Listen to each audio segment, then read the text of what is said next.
Nah, situasi ini kenapa Kak, tadi pertanyaannya mengenai kondisi ekonomi. Gimana sih kondisi ekonomi dengan adanya COVID? Pertama, waktu langkah-langkah untuk melakukan pencegahan penyebaran COVID ini, maka kemudian menimbulkan masalah sosial. Masyarakat, terutama di Indonesia yang selama ini usaha kecil menengah atau yang disebut sektor informal menjadi salah satu bantalan bagi kondisi ekonomi Indonesia kalau sedang menghadapi shock.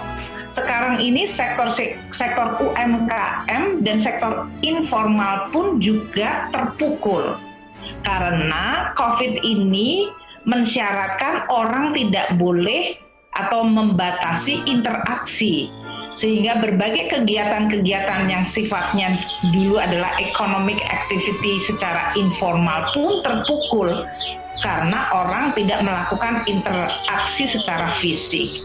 Hanya aktivitas yang bisa pindah ke sektor online digital mungkin masih bisa survive. Dan oleh karena itu, di dalam mengestimasi dampak COVID ini, kita melihat pertama konsumsi masyarakat akan drop.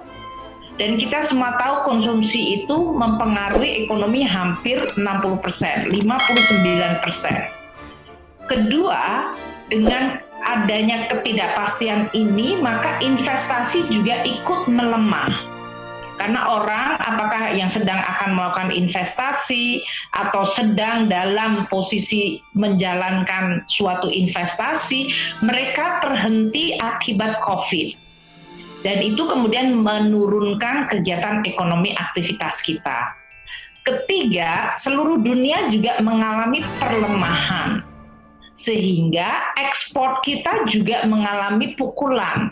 Harga komoditas turun, harga minyak turun, batu bara turun, CPO turun.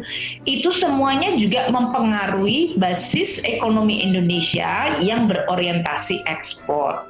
Sementara sektor-sektor manufaktur Indonesia yang membutuhkan impor juga mengalami penurunan karena adanya disrupsi COVID ini. Jadi, Mbak, saya ingin menyampaikan bahwa kondisi ekonomi kita itu sangat-sangat dipengaruhi oleh situasi COVID, baik yang terjadi di Indonesia maupun di seluruh dunia. Karena semua negara juga melakukan langkah-langkah untuk mengurangi penularan COVID melalui langkah-langkah yang cukup drastis mempengaruhi kegiatan sosial ekonomi. Nah, negara-negara yang coba nekat untuk membuka ekonominya secara cepat, kemudian terjadilah kenaikan lagi jumlah COVID ini yang kemudian menyebabkan mereka harus mereview. Jadi saya hanya ingin menyampaikan bahwa COVID ini masih akan mempengaruhi sangat dalam seluruh sendi kehidupan masyarakat kita. Dan kemudian dampaknya ke ekonomi harus segera atau harus dimitigasi. Dan ini bukan sesuatu yang mudah karena pemerintah melalui langkah-langkah yang dilakukan oleh Bapak Presiden Jokowi. Pertama, kita mengeluarkan Perpu karena ini kondisinya adalah kegentingan memaksa.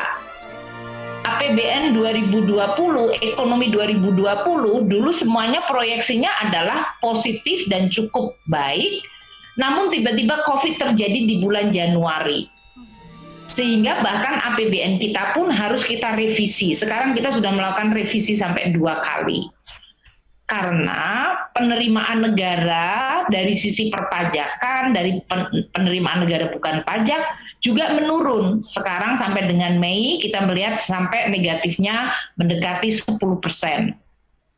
Ini karena seluruh perusahaan-perusahaan, mereka yang selama ini bekerja, dan tadi harga komoditas, semuanya yang berkontribusi pada penerimaan negara mengalami penurunan yang cukup tajam. Saya nggak tahu ini format acaranya saya bicara terus atau Anda mau menyela atau gimana karena tadi belum dibahas. Karena saya bisa ngomong sampai 1 jam untuk bicara tentang ekonomi Indonesia. Satu pertanyaan bisa 1 jam. Jadi terserah. Saya kembalikan saja dulu ke Mbak untuk menggait.